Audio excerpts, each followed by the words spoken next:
नमस्कार दोस्तों, आज की हमारी कहानी है बदसूरत बत्तख। गर्मियों के दिन थे। एक शाम बत्तख ने झील के पेड़ के पास अपने अंडे देने के लिए एक बेहतर जगह ढूंढ ली। बत्तख ने वहां 5 अंडे दिए, लेकिन उन 5 अंडों में से एक अंडा बहुत ही अलग था। उस अंडे को देखकर बत्तख परेशान हो गई और अंडों से बच्चों के बाहर निकलने का इंतजार करने लगी। फिर एक दिन उसके 4 अंडों में से छोटे छोटे 4 बच्चे निकले। बत्तख के वे चारों बच्चे बहुत ही प्यारे और सुंदर थे। उसका 5वां अंडा अभी तक फूटा नहीं था और बच्चा बाहर नहीं निकला था।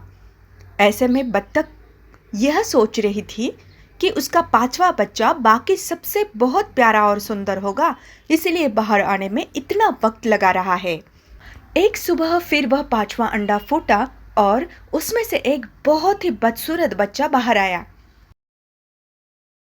अपने बदसूरत बच्चे को देखकर बत्तख बहुत निराश हो गई। उसे ये उम्मीद हुई कि आने वाले समय में ये बच्चा भी अपने भाई बहनों की तरह ही सुंदर दिखेगा। जब काफी दिन निकल गए और वो बत्तख का बच्चा अभी भी बदसूरत ही दिख रहा था। उसके बदसूरती की वजह से उसके अपने सगे भाई बहन खूब मजाक उड़ाते थे और उसके साथ खेलते भी नहीं थे। ऐसे में वह बदसूरत बच्चा बहुत दुखी रहने लगा। एक दिन वो बदसूरत बच्चा झील के पास घूम रहा था। तभी उसने अपनी परछाई झील में देखी और सोचने लगा कि अगर वो घर छोड़कर कहीं दूर जंगल में चला जाए तो उसके घर वाले बहुत खुश हो जाएंगे। ऐसा सोचते सोचते वह घने जंगल की ओर बढ़ गया।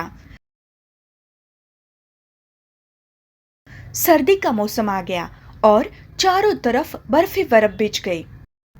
अब बदसूरत बत्तख के बच्चे को ठंड लगने लगी और उसके पास खाने के लिए कुछ भी नहीं था।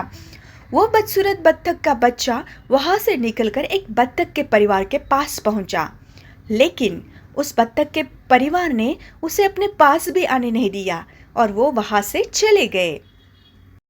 फिर वो आगे मुर्गी के घर गया, लेकिन मुर्गी ने भी उसे चोंच मारकर भगा दिया।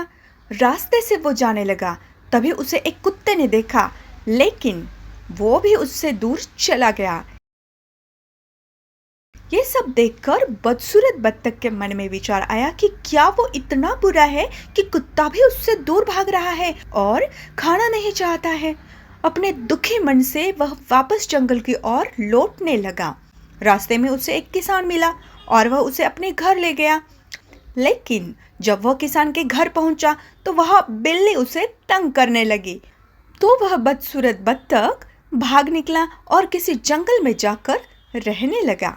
कुछ ही समय में बसंत का मौसम आया, चारों तरफ हरियाली फैल गई और वह बदसूरत बत्तख का बच्चा काफी बड़ा हो गया था।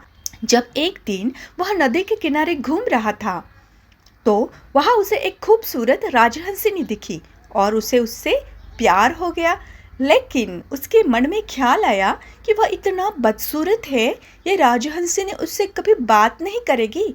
शर्म की वजह से उसने अपना सिर झुका लिया और वहां से जाने लगा। वहां से जाते समय उसने नदी के पानी में अपनी परछाई देखी और आश्चर्यचकित हो गया। उसने देखा कि वह काफी बड़ा हो गया है और एक सुंदर राजहंस में बदल गया है। अब उसे एहसास हुआ कि वह हंस था, इसीलिए वह अपने भाई बहनों से बिल्कुल अलग था। अब वह बदसूरत बत्तख एक सुंदर राजहंस बन गया था। फिर क्या दोस्तों, उसने राजहंसिनी से शादी कर ली और दोनों साथ में हंसी खुशी रहने लगे। बदसूरत बत्तख की इस कहानी से हमें यह सीख मिलती है कि सही वक्त आने पर हर कोई अपनी पहचान बना सकता है और अपने आप को जान सकता है। तभी वह अपनी काबिलियत को परख कर अपने दुखों को कम कर सकता है। चलिए दोस्तों, फिर मिलूंगी एक नई कहानी के साथ। तब तक के लिए नमस्कार।